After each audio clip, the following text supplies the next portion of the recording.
السلام علیکم ورحمۃ اللہ وبرکاتہ۔ الحمدللہ رب العالمین والصلاة والسلام علی رسولہ الامین وعلی آلہ وصحبہ اجمعین ومن تبعہم بإحسان الی یوم الدین۔ محترم حضرات، اسلام میں مال کی حقیقت اور سرمایہ کاری کے اصول و ضوابط، اس موضوع پر ہم اپنی گفتگو کو آگے بڑھاتے ہیں، اور اب ہم اس پہلو کے تعلق سے گفتگو کریں گے کہ تجارتی اور سرمایہ کاری والی کمپنیوں میں جو لوگ شریک ہوئے تھے اور نقصان سے دوچار ہو چکے ہیں، ان کے لیے کچھ ہدایات اور نصیحتیں۔ آج بہت سی ایسی کمپنیاں ہیں جنہوں نے تجارت کے نام پر لوگوں کے مال کو اکٹھا کیا اور پھر لوگوں کو دھوکہ ہوا، وہ نقصان سے دوچار ہوئے۔ اس طرح کے حالات میں شریعت نے ان کی کیا رہنمائی کی ہے، تو اس سلسلے میں کچھ ہدایتیں اور نصیحتیں ہیں جو اس موقع پر ہم پیش کریں گے۔ میں مولانا مصلح الدین صاحب مصعب عمری مدنی سے یہ سوال کروں گا کہ اس سلسلے میں ان کے لیے کیا نصیحتیں اور کیا ہدایتیں ہو سکتی ہیں۔ جو لوگ نقصان کے شکار ہو گئے، یعنی اسلامک فائنانس کے نام پر سرمایہ کاری کیے، اپنا پیسہ لگائے اور پھر نقصان کے شکار ہو گئے، تو یقیناً اب تو جب ایک وقت گزر گیا اور کچھ مثالیں ہمارے سامنے آ گئی کہ جو لوگ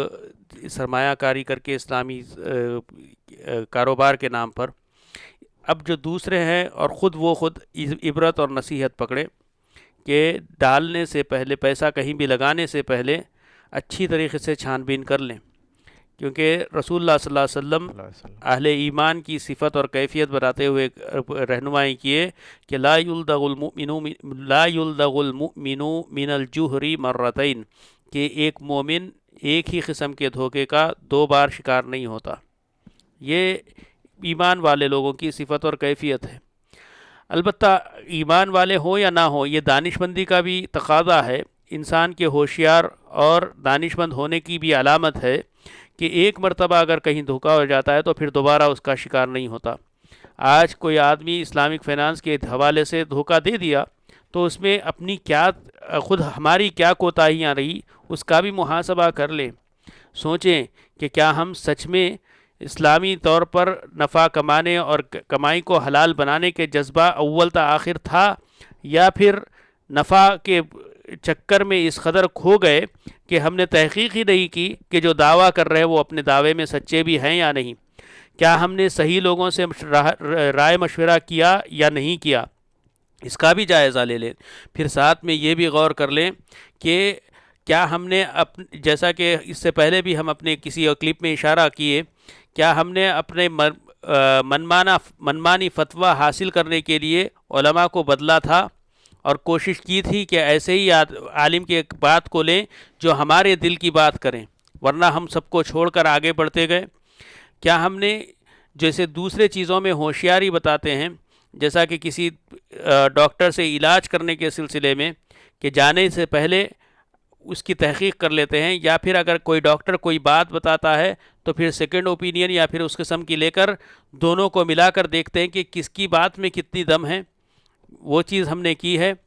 یہ سب چیزوں کو دیکھنا چاہیے۔ اور اگر ہم اس قسم کے دھوکے کا شکار ہو گئے، معلوم ہوا کہ فلاں شخص نے ہم کو دھوکہ دیا، تو ہمارا یہ ایمانی تقاضا ہے کہ ہم اپنے بھائی بہن یا رشتہ دار یا جو بھی پہچاننے والے ہیں یا نہ پہچاننے والے ہیں، دوسروں کو آگاہ کریں کہ دیکھیں فلاں قسم کے چیزوں میں ہم شکار نہ ہوں، فلاں شخص کے، فلاں کمپنی کے جھانسے میں نہ آئیں کہ یہ لوگ اس قسم سے دھوکہ دیتے ہیں۔ اور آگے سے ہمیشہ یہ بات بھی اپنے ذہن نشین کر لے، یہ ایزی منی والا جو مسئلہ ہے کہ آسانی سے پیسہ حاصل کرنے کا، عام طور پر یہ ایک بنیادی بات ہمیشہ ذہن میں رکھ لے، عام طور پر جتنے بھی ایزی منی کے پالیسیز ہوتے ہیں یا طریقے ہوتے ہیں، وہ سب چیز دھوکہ دہی اور کسی نہ کسی کو نقصان پہنچا کر ہی ہوتے ہیں، کیونکہ یہ قدرت کا قانون ہے۔ قدرت کا قانون ہے کہ اللہ تبارک و تعالیٰ کہتے ہیں کہ اللہ تبارک و تعالیٰ نے اس زمین میں ساری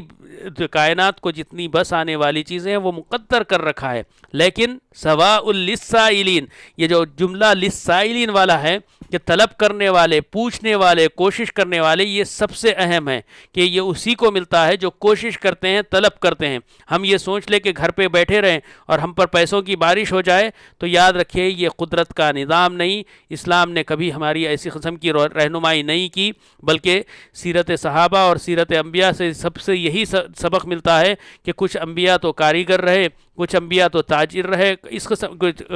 کچھ انبیاء تو کاریگر رہے اور کچھ صحابہ تاجر رہے۔ اسی طریقے سے کوئی نہ کوئی مباح اور جائز طریقہ اختیار کر کے ہی کمائی ہوئی، نہ کہ جھانسوں میں پھنس کر۔ تو اس کا ہمیں خیال رکھنا چاہیے۔ اس کے علاوہ مولانا کے پاس بھی کچھ باتیں ہیں، اس پر بھی میں غور کی طرف چیزیں دیکھیں۔ جزاکم اللہ خیر، جزاکم اللہ خیرن۔ جو لوگ کمپنیوں میں شریک ہوئے تھے لیکن انہیں نقصان ہو گیا، قطع نظر اس بات کے کہ جن کمپنیوں میں وہ شریک ہوئے تھے ان کا کاروبار جائز تھا اور اس کے باوجود بھی انہیں نقصان ہوا، یا کاروبار ناجائز تھا اور انہیں نقصان ہو گیا، دونوں صورتوں میں جو نقصان سے دوچار ہوئے ہیں انہیں کچھ باتیں اپنے پیش نظر رکھنی چاہیے۔ سب سے پہلی بات یہ کہ جب یہ چیز واقع ہو گئی تو اسے اللہ تعالیٰ کی تقدیر سمجھ کر اس پر راضی رہیں۔ تقدیر ارکان ایمان میں سے ایک اہم رکن ہے، اس پر ایمان لائے بغیر کوئی انسان مومن نہیں ہوتا۔ قل لن یصیبنا الا ما کتب اللہ لنا، آپ کہہ دیجئے کہ ہمیں کوئی چیز نہیں پہنچتی مگر وہی جو اللہ تعالیٰ نے لکھ دی ہے۔ یہ اللہ تعالیٰ کی تقدیر میں تھا، یہ ہو کر رہنا تھا اور ہو گیا۔ ایک مومن جب اس بات پر یقین کر لیتا ہے تو پھر اسے اطمینان ہو جاتا ہے۔ انسان کو نہ تو دل کے دورے پڑتے ہیں، نہ اس کا دل ساکت ہوتا ہے، نہ وہ خودکشی کرتا ہے، اور نہ ہی وہ سوچوں میں گم ہوتا ہے، اس لیے کہ اسے معلوم ہوتا ہے کہ اللہ تبارک و تعالیٰ نے یہ تقدیر میں لکھ رکھی تھی اور یہ واقع ہو گئی۔ تقدیر پر ایمان ایک بہت اہم بات ہے جو ایک مومن کو ہمیشہ ایسے موقع پر فراموش نہیں کرنی چاہیے۔ اور دوسری بات یہ کہ جب بھی یہ مصیبت پہنچے تو اس موقع پر وہ انا للہ و انا الیہ راجعون پڑھے۔ قرآن مجید میں اللہ تبارک و تعالیٰ نے اس بات کا حکم دیا ہے اور اہل ایمان کی علامت بتائی ہے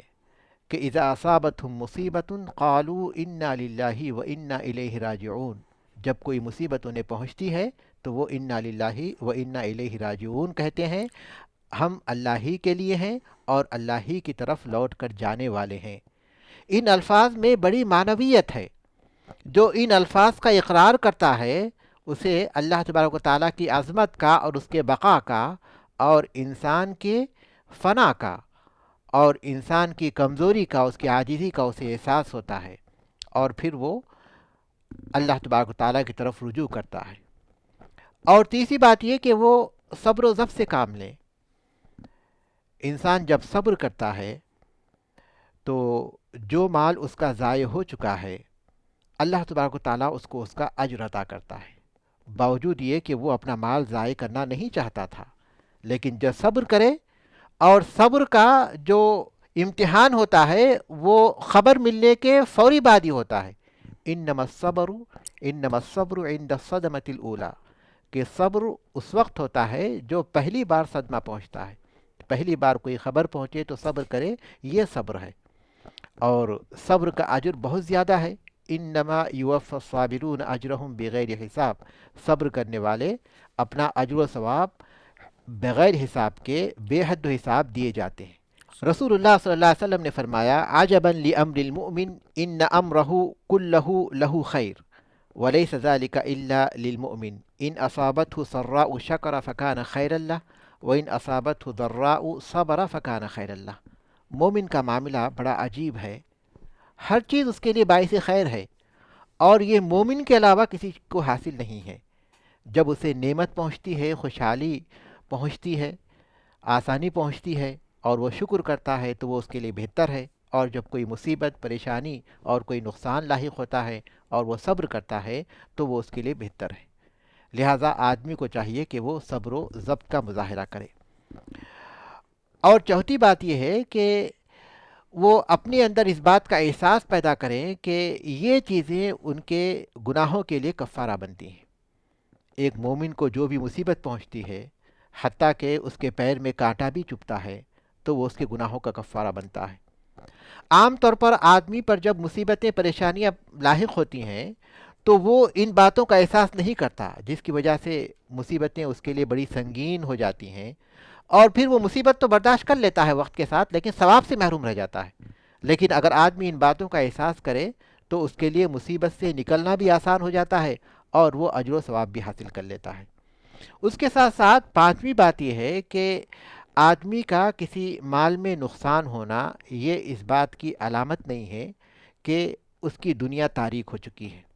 بلکہ اس کے لیے وہ ایک سبق ہو سکتا ہے۔ اللہ تبارک تعالیٰ ہو سکتا ہے اسے کسی بڑے نقصان سے بچانا چاہتا ہو، یا ہو سکتا ہے اس کی غلطی ہوئی ہو اور اللہ تبارک تعالیٰ نے اسے یہ سبق دے دیا تاکہ وہ عبرت حاصل کرے اور اس کے بعد احتیاط سے کام لے۔ لہٰذا یہ نقصان اس کے لیے زندگی میں فائدہ مند ثابت ہو سکتا ہے۔ آدمی اپنی غلطیوں سے سبق حاصل کرتا ہے، اپنی غلطیوں پر وہ مایوس نہیں ہوتا۔